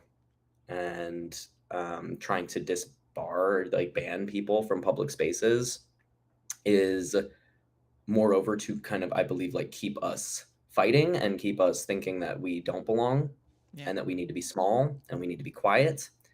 And I am very grateful to see that we are in some ways doing the exact opposite, and being quite loud, and being very present and very visible. And that is both like an act of courage, and I also think that it is like a life-saving thing for people as well, to see themselves in others and see those people presenting unabashedly and without shame, and in just cool, unique ways, you know. And so I think that that's been like a really cool takeaway, is like, gosh, we really are everywhere, and we're doing such cool shit. I love that about us. So, how many people are on the tour with you versus how many people that you have there at? Have there on location, essentially, that you pick up in the local area? It's just me. I'm the only through line of all 50. We've had people come on for kind of regional segments, which has been great. I love the company, right? I really do. And so we'll have like, we had like some great like New York people, like I mentioned Bailey Pope earlier. We had like Ellis Durand and like a couple, folks in kind of New York pop on for like New England shows. And they like, hopped around to kind of like Vermont and Connecticut and Maine. And, we had really great my Midwest crew. God, I love my like kind of Midwest regulars. We had Talia Clay and Ray Tang and like Quinn James as well. They're like all Chicago comics. And so they came on a bunch of kind of the Midwest stops around that area and to kind of like Indianapolis and, kind of like, Iowa, Omaha, we're thinking kind of like Dakotas to kind of Detroit, and they were just loved working with them, really, really enjoyed kind of getting to spend time with them. And so it's neat to have kind of like our regional people that like hop on for a little bit and then they kind of like hop back off, and been very grateful for most of our kind of West Coast lineups were Portland folks, Carlos Kareem Wyndham, who's a deeply talented storyteller, Mix Dahlia Bell, who was on Hannah Gadsby's Gender Agenda, Joe John Sanchez III, who's a wonderful like performer and entertainer and teacher as well. And they're all kind of Portland based, and they hopped on pretty much all the West Coast shows, and love and miss them dearly as well. And so we'll have kind of like groups, but they kind of stay in their like region usually. And then I think that as much as we can, we try to highlight local acts, both out of an element of convenience of just being like, we will come to you, as well as also just like, I think that giving people those opportunities is really important. I've been shocked at like the folks that are kind of in the middle of nowhere that are doing this work, that are like doing in this niche and are great at it. Really, really cool. Right. And like, surprising, and that's been lovely. And so I think that keeping that space for local performers is as much a convenience factor as it is kind of a like an ethical like pillar in some ways for us as well. It's been like really cool to get to see some of these, like Elliot Thursday was one, like he was just incredible out of nowhere, just kind of in the Dakotas, like really, really fun. Pallaway, oh my god, Pallaway, the next Dochi, like absolutely. She's just a phenomenal artist out of Philly who's doing a lot of really cool hip hop work and is just such a delight and is just a absolutely natural performer and is just so dedicated to their craft and is like doing really cool relevant stuff. Was so cool to get to work with her. And yeah, she's kind of based in like, like Philly area and like just out of nowhere, and like I also, especially with Pallaway, like I didn't know this when I booked her because I was like, you're such a pro. I'm so excited to have you on the show. And in our first show in like Wilmington, Delaware together, or no, it was New Jersey. We had a New Jersey show together first. And she tells me that it was her first paid gig ever. And like, here's this person who's just like killing it, like crushing it. And I was like, what do you mean? Like, I was like, are you kidding? And they're like, I was afraid to like tell you that up front because I was worried you wouldn't want to book me. And I was just like, oh my God, no, I'm like so honored that this was like the first thing that you had to do. And like, what a cool feeling as like a trans person who is like deeply indebted to other people for taking a chance on me, when I first started too, to give me some stage time. And it felt really neat to kind of get to like pass that on to like some other folks that I see as just so deeply worthy of it. So yeah, I'm the only through line. We try to do locals every stop, and then we have kind of like regional folks that'll like maybe hop on for a little bit, and then we get to kind of like trans bandwagon together for a while, which is always cute too. So somebody was looking for a joke in the chat, and so I wanted to ask this, like, what's a joke that's been hitting well for you throughout the country in a way that was like maybe you weren't expecting, like one that's like, oh, that one's hitting. Okay, cool.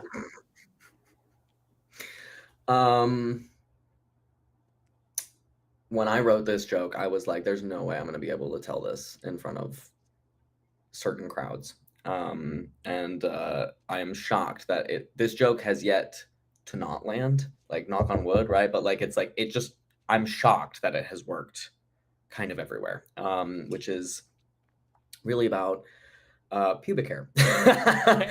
And I try to, explain this is based on a real thing that happened right before I went out on, like, I think the second leg of the tour, which was I really needed a trim. And downstairs, we were feeling pretty bushy, and testosterone, very prolific ass hair. It abounds. It is present. It can clog a Roomba. It's just a lot. And I got a really nice pair of trimmers, and I'm used to like gendered trimmers, which are like, you kind of have girly trimmers that are kind of like pink and useless, and then you kind of have dude trimmers that are like Fisher Price toys, right? And and I didn't get either of those. I got like a really good pair of like the non-denominational trimmers, right? And they're really expensive, and they like pair with Bluetooth, and I was really stoked to use them. So I go in full bush, and I'm like, here we go, and I go, "Dong."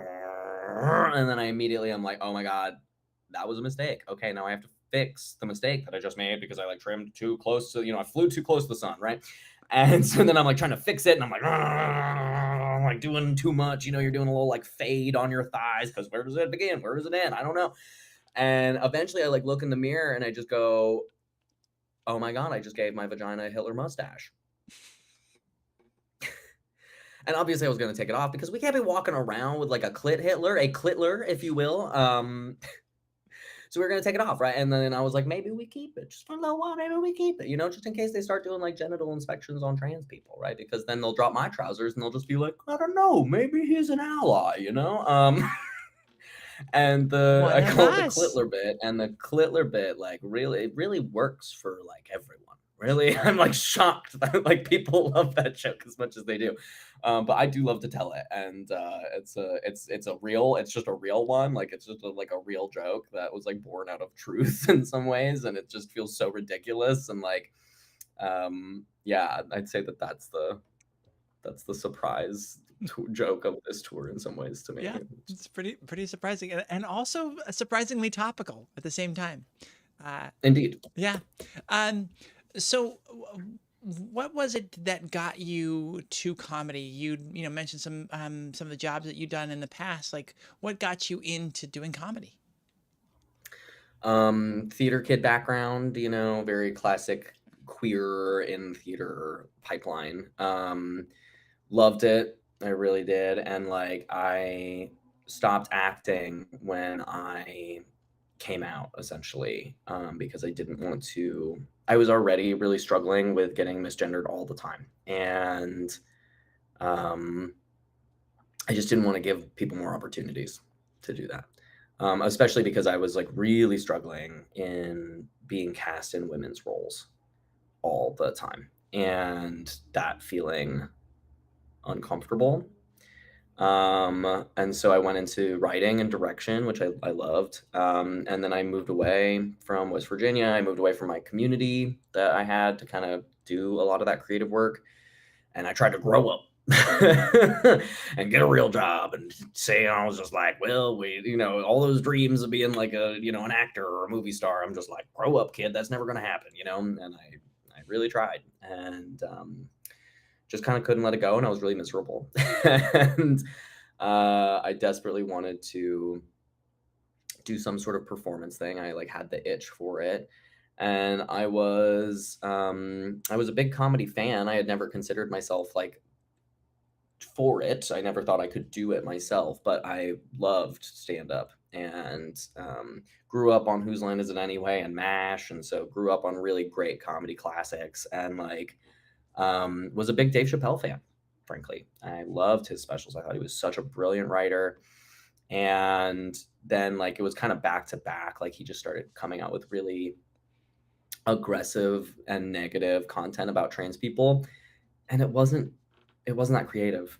And that was really the thing that bugged me more than anything, more than it being rude, more than it being offensive, more than it not making me feel good as a human being. I was like, I admired this person. So I had like put this guy on a pedestal, and just really let me down.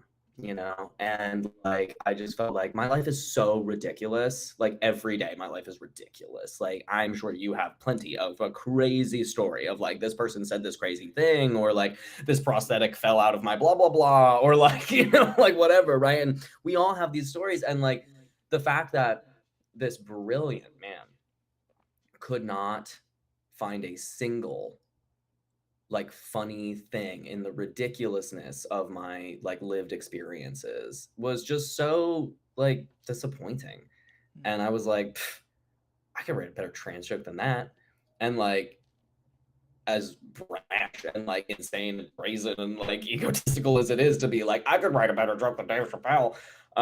You know, I'm glad that I tried. And I went to a little smoky pub in Atlanta, Georgia while I was like living out of my car for a little bit. And I tried out this joke, and genuinely I thought that I was going to get shot in the parking lot afterwards, because there was just so many mean dudes there that were being really cruel in their jokes towards women and toward like trans people was just the topic of the hour. Like it just was like everybody was doing this content, and nobody knew I was trans either. Like I was very passing, and I just was kind of waiting my turn, you know. And so then I go up and I do my set, and people really liked it. People really seemed to enjoy it, which I was surprised by. And the whole vibe of the room shifted. And so instead of making jokes about how like great it would be to go assault a trans person in the parking lot, it became like kind of this almost like we were finding ways to joke together. And the dude that went up after me, because I had a bit about a Packer, and he went up after me and he was just like, yo man, like I gotta ask, like, do you have like a Sears catalog where it's like circumcised, uncircumcised? And I'm like, actually, yes. And they thought that was very amusing, and I thought it was really amusing too, because it was true. And it didn't like the joke wasn't on like, well, you're a freak and deserve to die. The joke was just like, man, isn't he being a human crazy? You know, like, isn't that wild? Like, and that's pretty benign, you know, in comparison to jokes that center hate speech and slurs and violence. Yeah. And so that was really remarkable that like, even just in my first, like, I wasn't good yet. I wasn't funny yet. I wasn't, you know, like I was just super fresh. I was just like, you know, it was 3 to 5 minutes of kind of stuff. And to have that big of an impact, even with bad comedy, you know, like even at my earliest, at my worst in some ways, like to still yet have that kind of impact on a room, and on the comedians and how they were engaging with the topic. And that really hit me. And like, I'll never forget it. It's a memory that I hold so dear to my heart. After my first set, after that open mic, I had this cute little dude come up to me afterwards, and he shook my hand, and he was just like, oh my God, that was incredible. How long have you been doing this? And I said, not long. First mic ever. And he's just shaking my hand, and he was just like, man, like, wow, like I would love to put you on a show if you're in town in a month. And like I wasn't. So I, you know, like I turned down that gig, and he just said, oh, what a bummer, man. You're going places. And you proved him right. Yeah. You're going all the places. I was gonna say, yeah, and it feels really nice to have proved him right. And like what an honor to have that be true. And like those little comments of encouragement are really the world for like performers overall, for artists overall, but especially for comedians, right? Like that feedback is like, so I mean, like it really saves lives. Like comedians are more suicidal than any other group I know.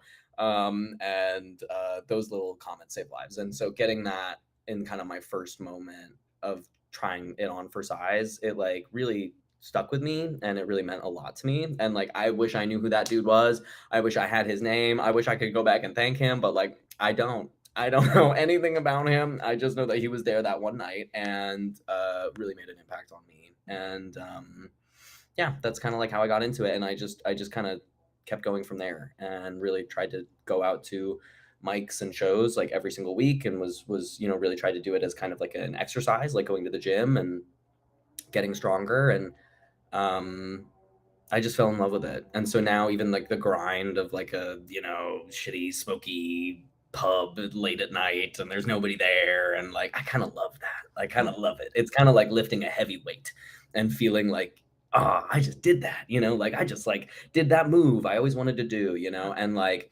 that's now what it's felt like. And so I think that like falling in love with the process as much as the product is the best advice that I've ever kind of received as far as like getting into comedy and staying with it.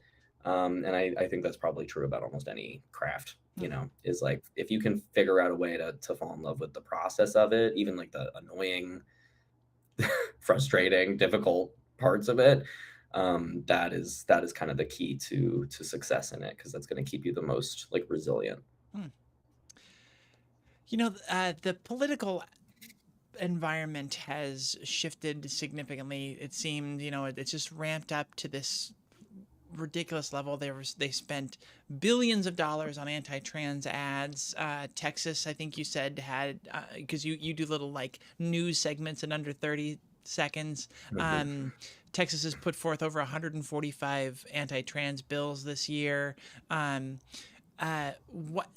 How have you actually found the country? And I feel like you've kind of answered this question, but like, how have you found it as you've gotten out there? Is it just sort of one of those things that I've sort of believed, which is it's easy for people to say that sort of stuff, but when they're face to face with you, when they're faced with you, it's much more difficult to be that bigoted and that anti-trans. Is that kind of what you found?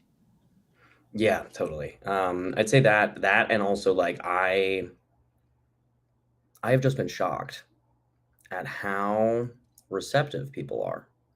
I really thought there was going to be more resistance. We had one protester, it was in New Hampshire, and her name was Beth, and she was great. She was so nice, and I had a really good conversation with her, and I did not expect to like her as much as I did, or be as friendly, with each other as we were. And I keep seeing that happen. How did We that had a how did that how conversation that happen? How did You you get into the conversation with the protester? Well, she was just there, and she's just at this venue, and like I'm like setting up the show, so I'm like taking the gear out of my car, and I was annoyed that she was there, and I kind of had my walls up at first, and she had this sign that said, "Why are so many girls getting double mastectomies?" and with like a QR code, and I was just talking to her, and I just was trying to find any common denominator. What can I find? And like the first one was like, well, it's cold outside, and she's out here alone, and she's like an old lady. She's like easily like 60 plus, and so that kind of softened me to her just a little. Even I know that's so silly, but just like the concept of like, oh, it's cold out here. Even if you're out there being a dick, it doesn't matter. Like it's still cold, and I can connect on that. Like we're both cold right now together at the same time. And that is one thread, right, that I can go off of. So I started talking about like, are you from here? Cool. Oh, you're an empty nester. Oh, wow. How old are your kiddos? Where are they? Do you miss them? Yeah, I believe it. What, you stayed in the area? What do you like about it? Oh, you love the arts. Well, we certainly have that in common. Wow. Like, okay, like, just kind of these little bits and pieces. And I didn't really I didn't try to approach it head on with her about being like, why do you hate trans people? That's not really the move, right? But I think we were both curious about the other one. And so I tried to kind of make a little joke about it. And I said, why are so many girls getting double mastectomies? I just don't find that to be true. All the girls I know are getting boob jobs, and my double mastectomy went great. And she just was kind of, I think, caught off guard by that and just kind of chuckled. And I think it was amusing to her. And we didn't really talk about it like further, but I tried to just be like, we're doing a show. If you want to come inside, it's cold out here, and it's a pretty funny show. And she was like, thank you. Like I could tell that she appreciated like the offer to be like welcomed in the space. And as we were like having this conversation, like I'm unpacking my car to get the gear inside to do the show that she is actively protesting, and she like kind of in this like almost like instinctual like automatic way was like oh, like she like had a moment where she's like, oh, can I like help you, you know, and like was like helping me like pull a cord out of like the storage on topper on my car. And so suddenly she's like helping me, you know what I mean? And so it was just like these kind of little moments, and like I don't know, that just really impacted me. And she stayed outside for pretty much the whole show, but she stayed by the door.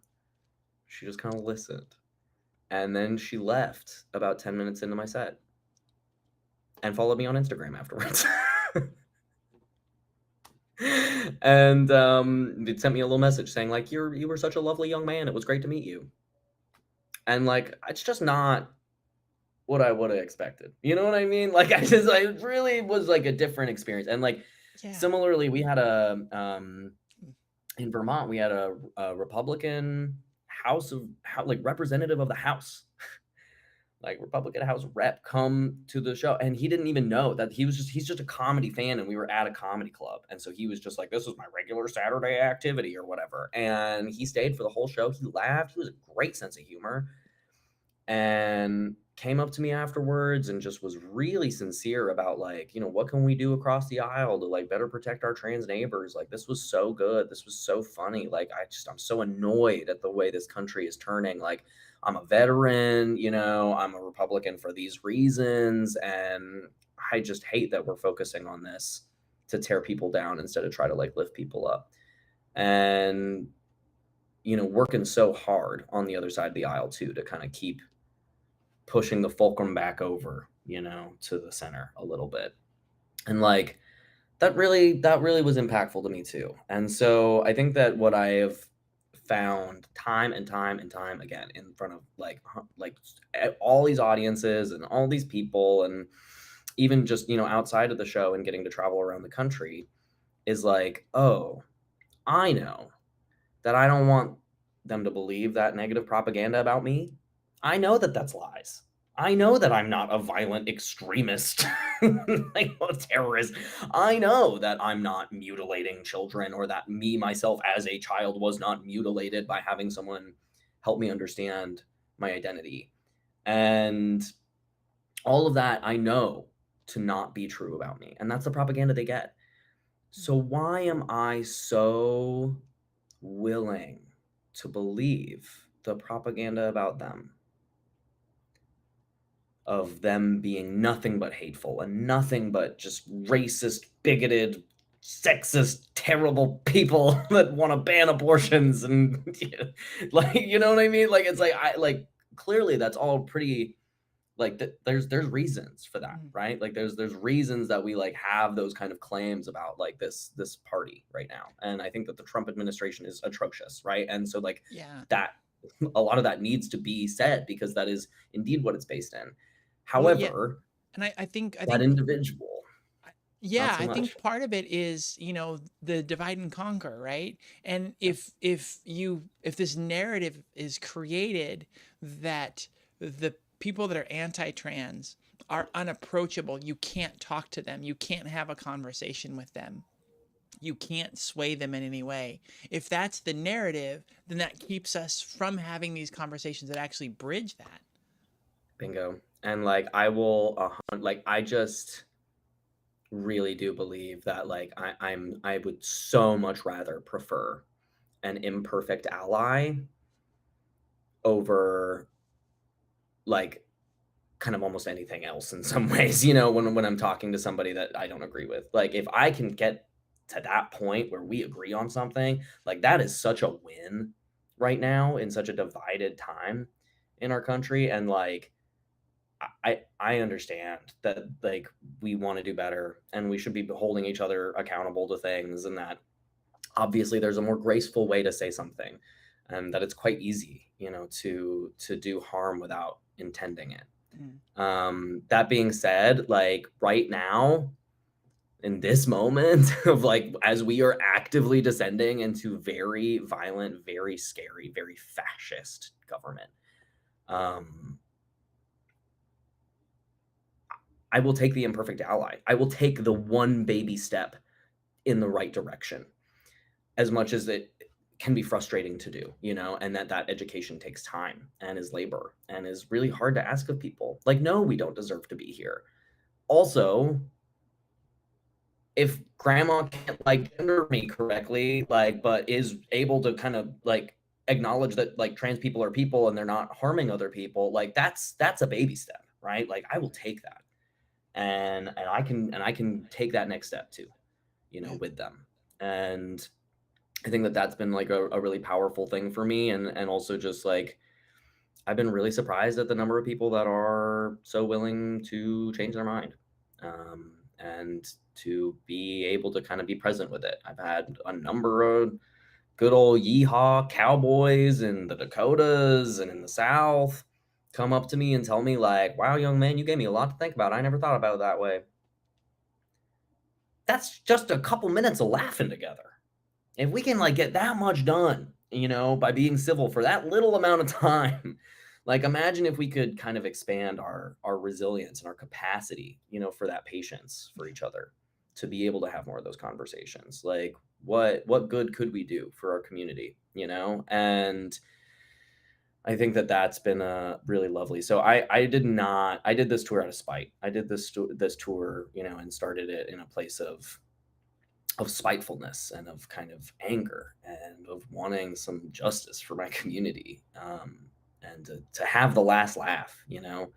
And that is not the way I'm finishing this tour at all. I am like very, very convinced that like kindness is a currency and we are obligated to spend it on each other as freely as we can, because it is one of the few currencies that I see be that accessible and bring that much change. It is very much a vehicle for that change, and as much as we and kind of our community as a whole, I think like the left, queer folks, trans folks, any marginalized racial group, like pick one, right?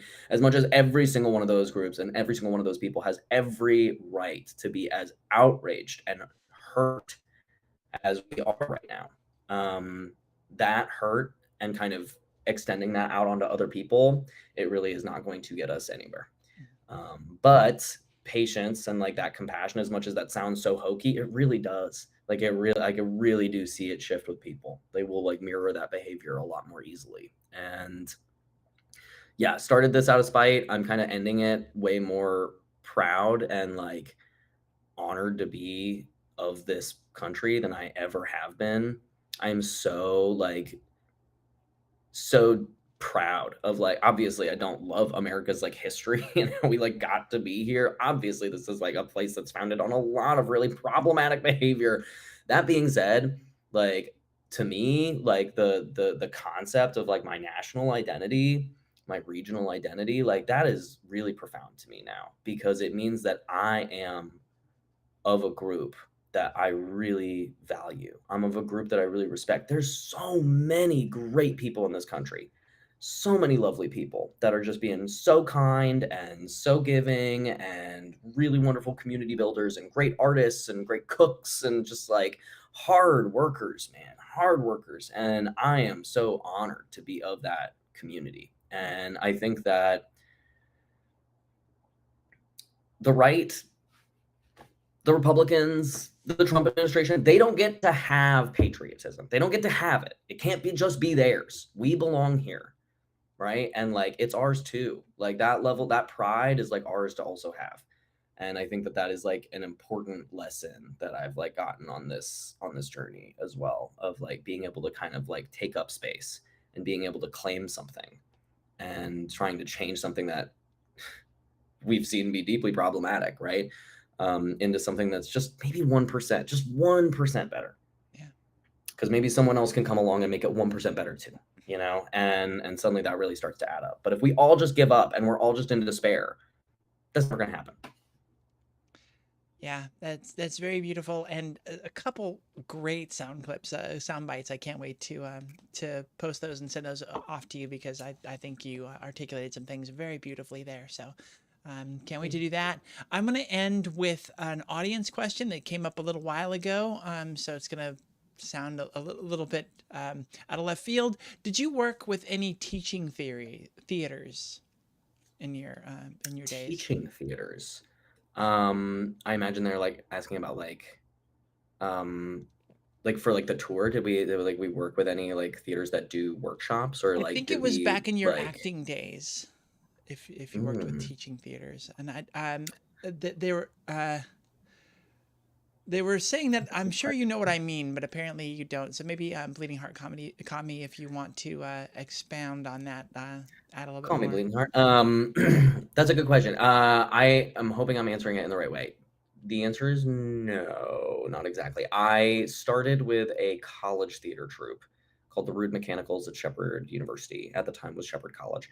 And that was out of the English department. Big love for that group. We did a lot of medieval plays and stuff, and that was kind of educational based, but I would not necessarily say it was a teaching theater. And then from there, like, no, I did kind of all of my work in West Virginia that was a little bit more mine, if you will. Was we made a little production company called WSP Productions that I turned into an LLC when I was 14. And that gave us kind of the creative freedom to do whatever we wanted. And we performed out of the Timber Frame Folly Theater in Shepherdstown, West Virginia, which is probably the most magical place in the world. It's a beautiful, like, completely hand-built timber frame like structure, and it's in the middle of the woods in Appalachia. And so you really got to kind of like know where it is. And like, we would sell out shows of like 100 plus people, and put on really fun like theater performances there. And there's a lot of other kind of like music and art stuff that happens there. And so that was more of a community space, but it was not a teaching theater. We've gotten to work with a bunch of kind of teaching theaters, and since a lot of comedy clubs do like workshops and classes and things like that, on just this tour, and that's been really cool, because usually those spaces are very inclusive. Like, they're usually very welcoming of queer folks, and I think that's really admirable and really necessary right now. So people actually have those opportunities to maybe try something on in a space that is welcoming.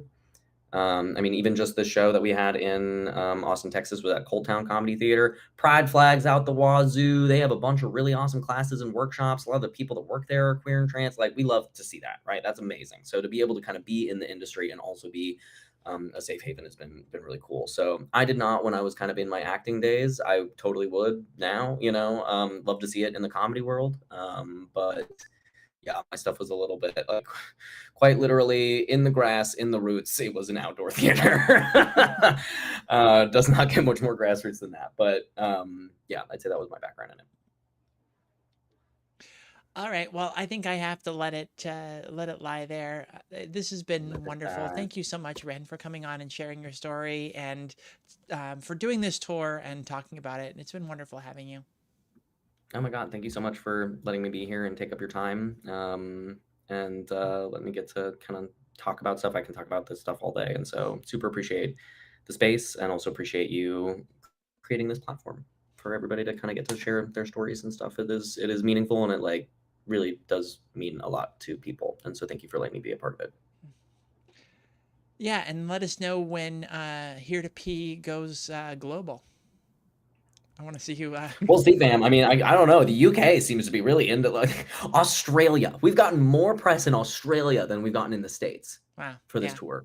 Yeah. And I was just like, oh, all right, go off. Australia, we love to see that. Australia's pretty great. Fingers crossed. Yeah. Shout out to my Aussie friends. Anyways, yes. Y'all, thank you so much for coming tonight, and for being here to support the show, asking your questions.